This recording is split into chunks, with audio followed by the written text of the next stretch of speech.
Ikigai, The Japanese Secret to a Long and Happy Life. Written by Hector Garcia and Francesc Miralles. Translated by Heather Cleary. Read by Walter Dixon. Chapter 3. From Logotherapy to Ikigai. How to live longer and better by finding your purpose. What is logotherapy? A colleague once asked Viktor Frankl to define his school of psychology in a single phrase, to which Frankl replied, "Well, in logotherapy, the patient sits up straight and has to listen to things that are, on occasion, hard to hear." The colleague had just described psychoanalysis to him in the following terms. In psychoanalysis, the patient lies down on a couch and tells you things that are, on occasion, hard to say. Frankl explains that one of the first questions he would ask his patients was, "Why do you not commit suicide?" Usually the patient found good reasons not to and was able to carry on. What then does logotherapy do? The answer is pretty clear. It helps you find reasons to live. Logotherapy pushes patients to consciously discover their life's purpose in order to confront their neuroses. Their quest to fulfill their destiny then motivates them to press forward, breaking the mental chains of the past and overcoming whatever obstacles they encounter along the way. Something to live for. A study conducted by Frankl in his Vienna clinic found that among both patients and personnel, around 80% believed that human beings needed a reason for living, and around 60% felt they had someone or something in their lives worth dying for. The search for meaning. The search for purpose became a personal driving force that allowed Frankl to achieve his goals. The process of logotherapy can be summarized in these 5 steps. 1. A person feels empty, frustrated, or anxious. 2. The therapist shows him that what he is feeling is the desire to have a meaningful life. 3. The patient discovers his life's purpose at that particular point in time. 4. Of his own free will, the patient decides to accept or reject that destiny. 5. This newfound passion for life helps him overcome obstacles and sorrows. Frankl himself would live and die for his principles and ideals. His experiences as a prisoner at Auschwitz showed him that everything can be taken from a man but one thing, the last of the human freedoms: to choose one's attitude in any given set of circumstances, to choose one's own way. It was something he had to go through alone, without any help, and it inspired him for the rest of his life. 10 differences between psychoanalysis and logotherapy. Psychoanalysis: the patient reclines on a couch like a patient. Logotherapy: the patient sits facing the therapist, who guides him or her without passing judgment. Psychoanalysis is retrospective, it looks to the past. Logotherapy looks toward the future.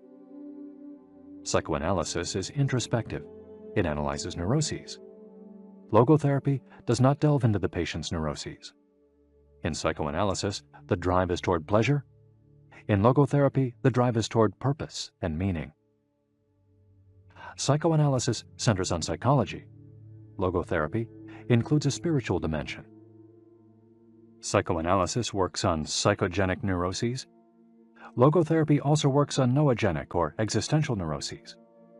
Psychoanalysis analyzes the unconscious origin of conflicts, instinctual dimension. Logotherapy deals with conflicts when and where they arise, spiritual dimension. Psychoanalysis limits itself to the patient's instincts. Logotherapy also deals with spiritual realities. Psychoanalysis is fundamentally incompatible with faith. Logotherapy is compatible with faith. Psychoanalysis seeks to reconcile conflicts and satisfy impulses and instincts. Logotherapy seeks to help the patient find meaning in his life and satisfy his moral principles. Fight for yourself. Existential frustration arises when our life is without purpose or when that purpose is skewed. In Frankl's view, however, there's no need to see this frustration as an anomaly or a symptom of neurosis. Instead, It can be a positive thing, a catalyst for change. Logotherapy does not see this frustration as mental illness, the way other forms of therapy do, but rather as spiritual anguish, a natural and beneficial phenomenon that drives those who suffer from it to seek a cure, whether on their own or with the help of others, and in so doing, find greater satisfaction in life. It helps them change their own destiny. Logotherapy enters the picture if a person needs help doing this, if he needs guidance in discovering his life's purpose, and later in overcoming conflict so he can keep moving towards his objective. In Man's Search for Meaning, Frankl cites one of Nietzsche's famous aphorisms: "He who has a why to live can bear with almost any how." Based on his own experience, Frankl believed that our health depends on that natural tension that comes from comparing what we've accomplished so far with what we'd like to achieve in the future. What we need, then, is not a peaceful existence, but a challenge we can strive to meet by applying all the skills at our disposal. Existential crisis, on the other hand, is typical of modern societies in which people do what they're told to do or what others do, rather than what they want to do. They often try to fill the gap between what is expected of them and what they want for themselves with economic power or physical pleasure, or by numbing their senses. It can even lead to suicide. Sunday neurosis, for example, is what happens when, without the obligations and commitments of the work week, the individual realizes how empty he is inside. He has to find a solution. Above all, he has to find his purpose, his reason for getting out of bed, his ick-ih-guy. I feel empty inside. In a study conducted at the Vienna Polyclinic Hospital, Frankl's team found that 55% of the patients they interviewed were experiencing some degree of existential crisis. According to logotherapy, discovering one's purpose in life helps an individual fill that existential void. Frankl, a man who faced his problems and turned his objectives into actions, could look back on his life in peace as he grew old. He did not have to envy those still enjoying their youth, because he had amassed a broad set of experiences that showed he had lived for something. Better living through logotherapy. A few key ideas. We don't create the meaning of our life, as Sartre claimed.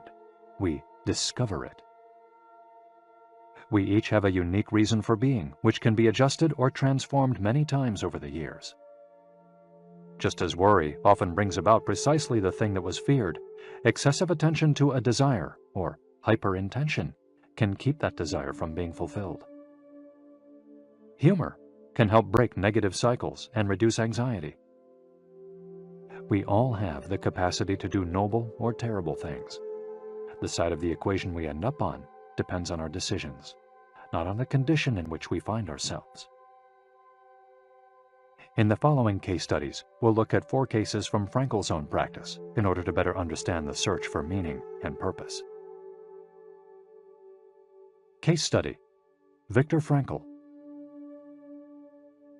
In German concentration camps, as in those that would later be built in Japan and Korea, psychiatrists confirmed that the prisoners with the greatest chance of survival were those who had things they wanted to accomplish outside the camp, those who felt a strong need to get out of there alive. This was true of Frankl, who, after being released and successfully developing the school of logotherapy, realized he had been the first patient of his own practice. Frankl had a goal to achieve, and it made him persevere. He arrived at Auschwitz carrying a manuscript that contained all the theories and research he compiled over the course of his career, ready for publication. When it was confiscated, he felt compelled to write it all over again. And that need drove him, and gave his life meaning amid the constant horror and doubt of the concentration camp. So much so that over the years, and especially when he fell ill with typhus, he would jot down fragments and key words from the lost work on any scrap of paper he found. Case study: The American Diplomat. An important North American diplomat went to Frankl to pick up where he left off with a course of treatment he had started 5 years earlier in the United States. When Frankl asked him why he had started therapy in the first place, the diplomat answered that he hated his job and his country's international policies, which he had to follow and enforce. His American psychoanalyst, whom he had been seeing for years, insisted he make peace with his father so that his government and his job, both representations of the paternal figure, would seem less disagreeable. Frankel, however, showed him in just a few sessions that his frustration was due to the fact that he wanted to pursue a different career, and the diplomat concluded his treatment with that idea in mind. 5 years later, the former diplomat informed Frankel that he'd been working during that time in a different profession, and that he was happy. In Frankel's view, the man not only didn't need all those years of psychoanalysis, he also couldn't even really be considered a patient in need of therapy. He was simply someone in search of a new life's purpose. As soon as he found it, his life took on deeper meaning. Case study: the suicidal mother. The mother of a boy who had died at age 11 was admitted to Frankel's clinic after she tried to kill herself and her other son. It was this other son, paralyzed since birth, who kept her from carrying out her plan. He did believe his life had a purpose, and if his mother killed them both, it would keep him from achieving his goals. The woman shared her story in a group session. To help her, Frankel asked another woman to imagine a hypothetical situation in which she lay on her deathbed, old and wealthy, but childless. The woman insisted that, in that case, she would have felt her life had been a failure. When the suicidal mother was asked to perform the same exercise, imagining herself on her deathbed, she looked back and realized that she had done everything in her power for her children, for both of them. She had given her paralyzed son a good life, and he had turned into a kind, reasonably happy person. To this, she added, crying, "As for myself, I can look back peacefully on my life, for I can say my life was full of meaning, and I have tried hard to live it fully. I have done my best. I have done my best for my son. My life was no failure." In this way, by imagining herself on her deathbed and looking back, the suicidal mother found the meaning that, though she was not aware of it, her life already had. Case study: the grief-stricken doctor. An elderly doctor, unable to overcome the deep depression into which he'd fallen after the death of his wife 2 years earlier, went to Frankel for help. Instead of giving him advice or analyzing his condition, Frankel asked him what would have happened if he had been the one who died first. The doctor, horrified, answered that it would have been terrible for his poor wife, that she would have suffered tremendously. To which Frankel responded, "You see, doctor, you've spared her all that suffering, but the price you have to pay for this is to survive and mourn her." The doctor didn't say another word. He left Frankel's office in peace after taking the therapist's hand in his own. He was able to tolerate the pain in place of his beloved wife. His life had been given a purpose. Morita therapy. In the same decade that logotherapy came into being, a few years earlier in fact, Shoma Morita created his own purpose-centered therapy in Japan. It proved to be effective in the treatment of neurosis, obsessive-compulsive disorder, and post-traumatic stress. In addition to being a psychotherapist, Shoma Morita was a Zen Buddhist, and his therapy left a lasting spiritual mark on Japan. Many Western forms of therapy focus on controlling or modifying the patient's emotions. In the West, we tend to believe that what we think influences how we feel, which in turn influences how we act. In contrast, Morita therapy focuses on teaching patients to accept their emotions without trying to control them, since their feelings will change as a result of their actions. In addition to accepting the patient's emotions, Morita therapy seeks to create new emotions on the basis of actions. According to Morita, these emotions are learned through experience and repetition. Morita therapy is not meant to eliminate symptoms. Instead, it teaches us to accept our desires, anxieties, fears, and worries, and let them go. As Morita writes in his book, Morita Therapy and the True Nature of Anxiety-Based Disorders, "In feelings, it is best to be wealthy and generous." Morita explained the idea of letting go of negative feelings with the following fable. A donkey that is tied to a post by a rope will keep walking around the post in an attempt to free itself, only to become more immobilized and attached to the post. The same thing applies to people with obsessive thinking who become more trapped in their own suffering when they try to escape from their fears and discomfort. The basic principles of Morita therapy. 1. Accept your feelings. If we have obsessive thoughts, we should not try to control them or get rid of them. If we do, they become more intense. Regarding human emotions, the Zen master would say, if we try to get rid of one wave with another, we end up with an infinite sea. We don't create our feelings. They simply come to us, and we have to accept them.